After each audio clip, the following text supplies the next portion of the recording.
vidéo yaa ngi nii vidéo ngi nii africaniste là aussi man dama jàpp ne unité Afrique dafa war a doon benn mu yëkkati kàddu di wax. mais nga teg liberté d'expression kon Macky Sall quand même am na droit exprimer wu sur sujet bu ko neex quand même parce que amul benn tribunal fi mu toll bu ko topp condamné ko wala mu ne manqué toppee dara ba joxe xalaatam ci ni Sénégal non seulement Sénégal te sax Sénégal moom bi mu demee waxul ci marche du Sénégal mais ci sur le plan international. moo taxit boo waxee ñu wax la parce que sa dëkk mënoo fa ci sa régime 80 jeunes ba ngay dem ba ngay reporter ay élections ay xale dee nañu fi. loolu mooy li am voilà tous les jours bi nga fi jógee ba léegi chaque jour ñu ne la nga wane waxoon ci ay bor multiplier nañu ko ba kenn xamul ban dimension. ay bor caché dettes yoo xam ne yi dañu ko emprunté au nom du Sénégal nëbbuñu ko kenn xamut lan lañ ca def tous les jours muy am ay scandale ngay joxe ay leçons. ban leçon nga mën a joxe. non parce que xam nga bi ñu ñëwee 2012 loolu sax.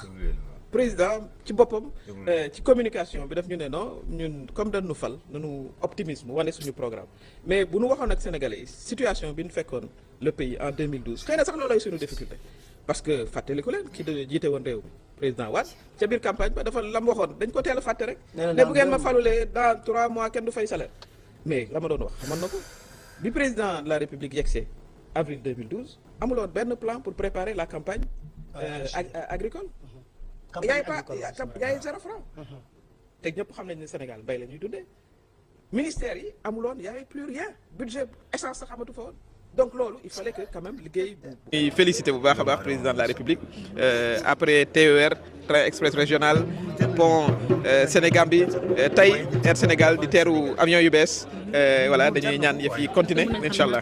C'est un livre très vivant, très engageant. Tout le monde était curieux de connaître le détail de la vie de l'enfant Macky Sall, de l'adolescent, de l'étudiant. Donc c'est une découverte pour tout le monde. Et le message que moi j'ai retenu, c'est voilà, un message en direction des jeunes, que même quand on est de conditions modestes, on peut arriver au sommet si on est déterminé et avec l'aide de Dieu. C'est ça le message que moi je retiens. Mais il y a des Sénégalais qui pensent que c'est une sorte de campagne pour le président Macky Sall à quelques mois de l'élection. Il parle de lui-même, il parle de son enfance, il peut parler de lui quand il veut, avant les élections ou après. Mais je crois qu'il faut aller à l'intérieur du message et voir les histoires personnelles. C'est rare d'ailleurs que des présidents de la République comme ça se dévoilent, assument leurs origines sociales, parlent de leurs parents, parlent de leur vie quand ils n'étaient pas riches, quand ils n'étaient pas présidents de la République. Moi je pense que c'est un autre type de communication ouvert. Et j'invite les jeunes peut-être à regarder son parcours et à s'y inspirer. Qui mettait en exergue le bilan fantastique de notre candidat. Aujourd'hui, nous avons en face de nous une opposition qui sait que sur le terrain du bilan, elle ne peut rien faire.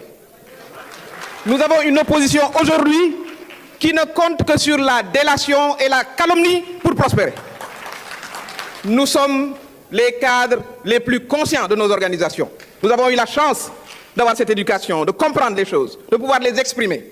Il est important que nous soyons à la pointe aujourd'hui du combat pour la défense du bilan de notre candidat.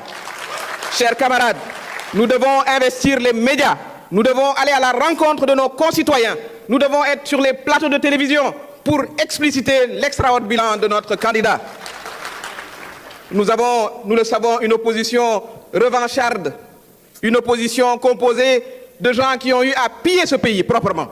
Et ça a été rappelé tout à l'heure, le 23 juin, le 12 janvier, les Sénégalais, comme un seul homme, se sont levés pour bouter dehors ces pilleurs de la République. Il est important que nous rappelions cela à notre peuple, à nos populations. Nous entendons toutes sortes d'arguments fallacieux aujourd'hui pour vouloir présenter notre pays comme, ou notre président, notre candidat, comme quelqu'un qui porte atteinte aux libertés. Mais dans quel pays sommes-nous? Dans quel pays sommes-nous, camarades?